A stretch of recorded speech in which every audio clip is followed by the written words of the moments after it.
Just if they're making a point, just try to let them finish. No, I did not go to school for 4 years and build a platform to be talked to like this. So I will be walking away from the microphone right now, and I would encourage you to get your guest under control. I'm going to take 2 minutes so you can ask him questions if you'd like, and I will be right back. Because you run the show? I just won't be back. And I don't give a shit. What do I care? I'm here to have a debate, not listen to your whining. Do you want to have a debate or not?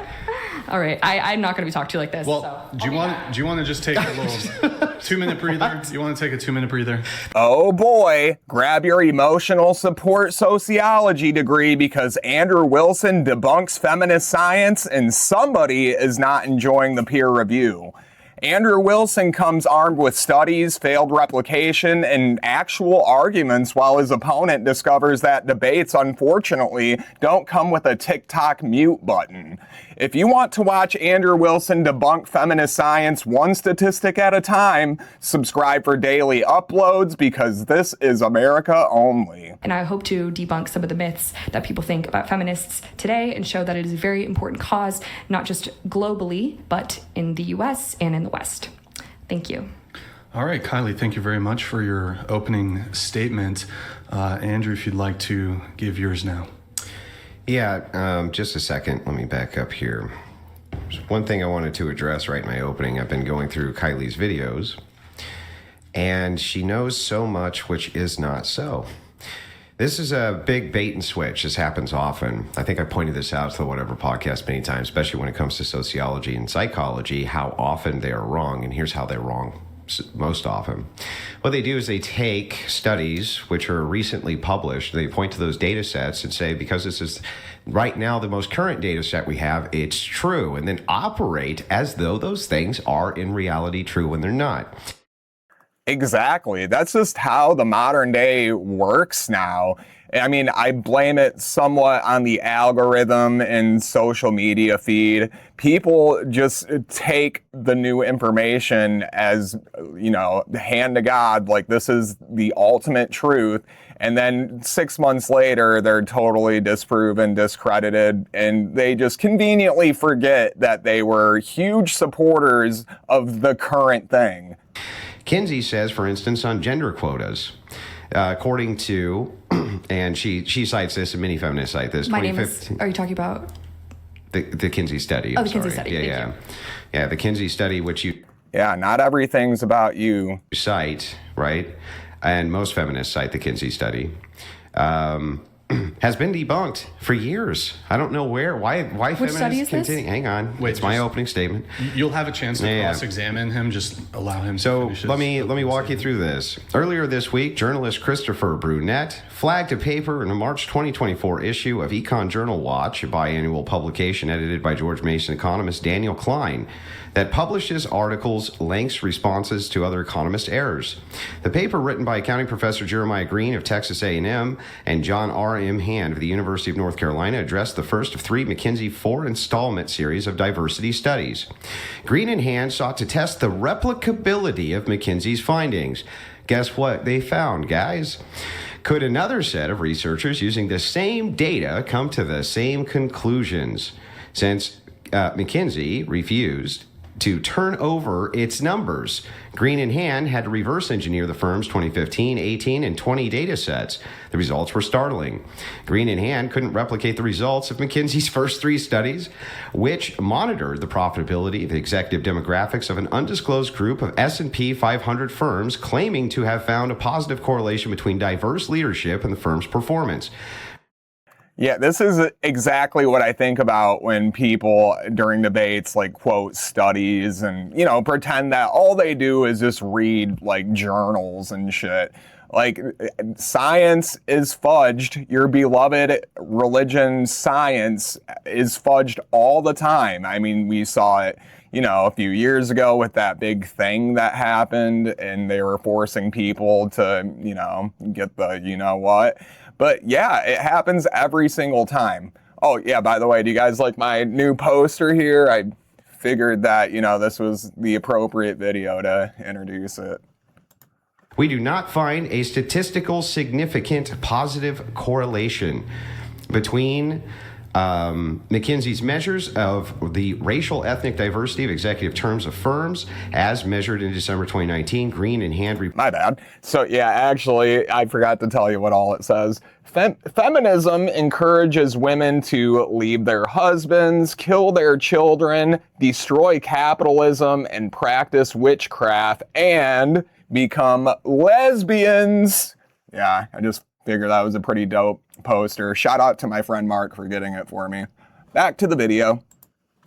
And either the likelihood of financial outperformance in 1519. So, to give you a quick summary, the study seems to show its most likely correlation and not causation, meaning companies were already doing very financially well, and they have the luxury to mess around with diversity quotas and initiatives.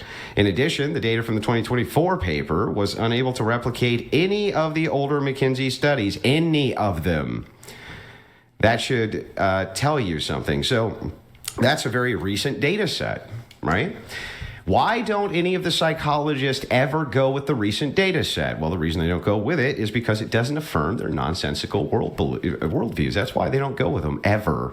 You'll find this very common in sociology and in psychology, which suffer from the replication crisis. Somewhere around 60% of their findings cannot be replicated, are not to be trusted. Psychology is the study of the mind. The scientific views of psychology are only done through data collection, but it has to be interpreted. This is a major, major problem.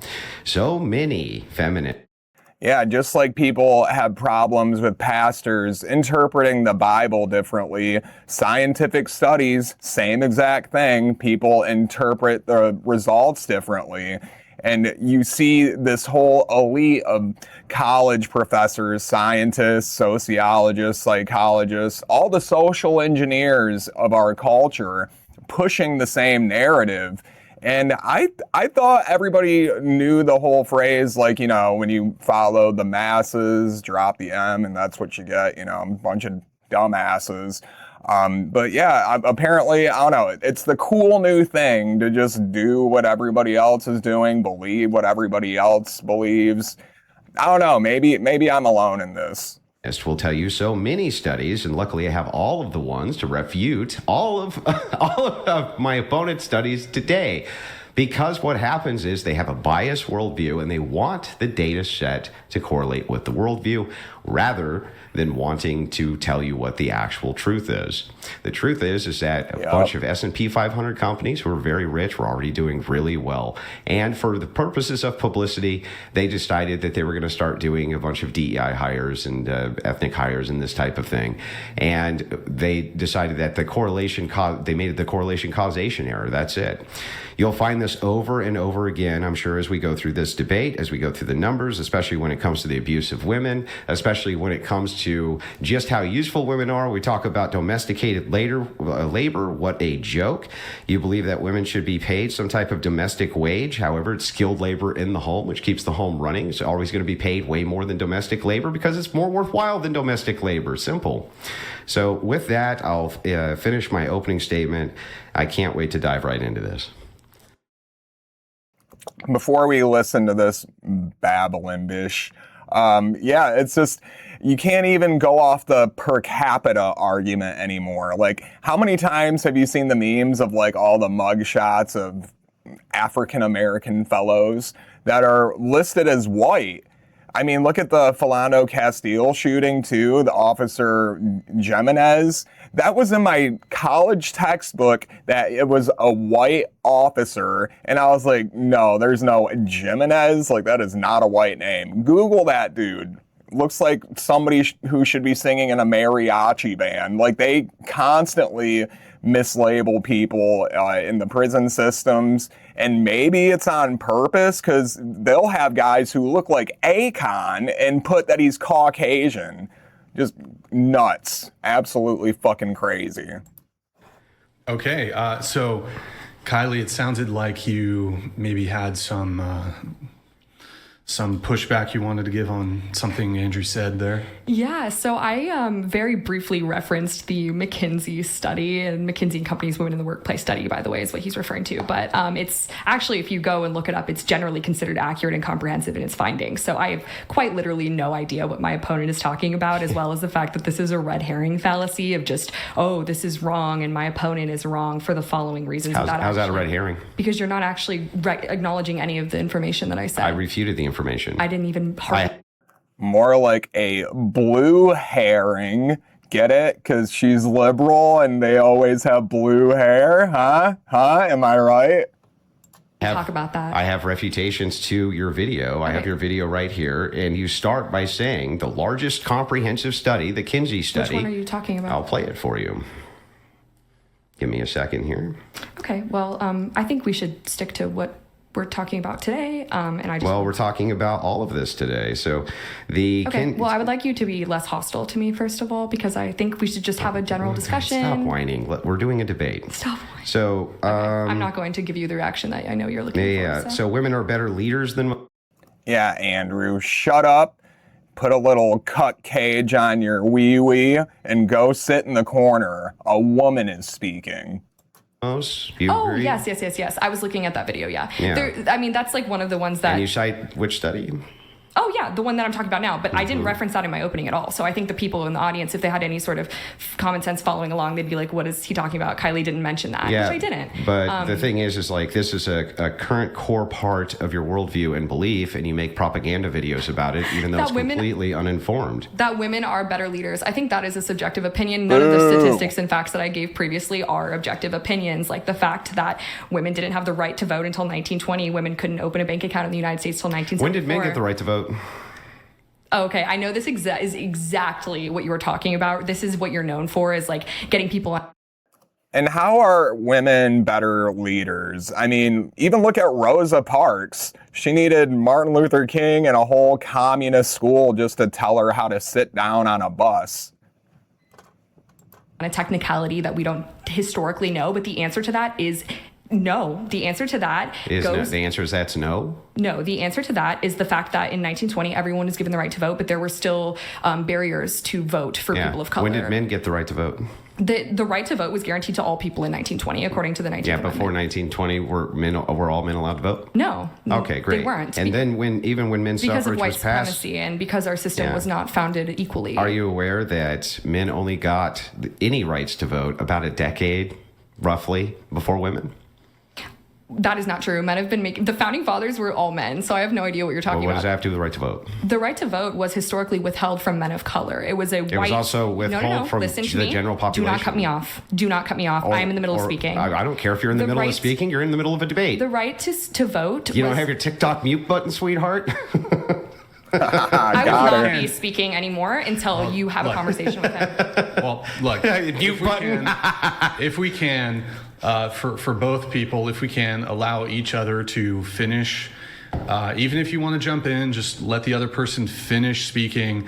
If somebody's going on a monologue and they're filibustering, I'll try to get them to wrap up, but just if they're making a point, just try to let them finish. No, I did not go to school for 4 years and build a platform to be talked to like this. So I will be walking away from the microphone right now, and I would encourage you to get your guest under control. I'm going to take 2 minutes so you can ask him questions if you'd like, and I will be right back. Because you run the show? I just won't be back. And like, is that even a flex, talking about, I did not go to school for 4 years to be talked to like this? It's like, you went to school for 4 years and didn't learn how to debate differing opinions.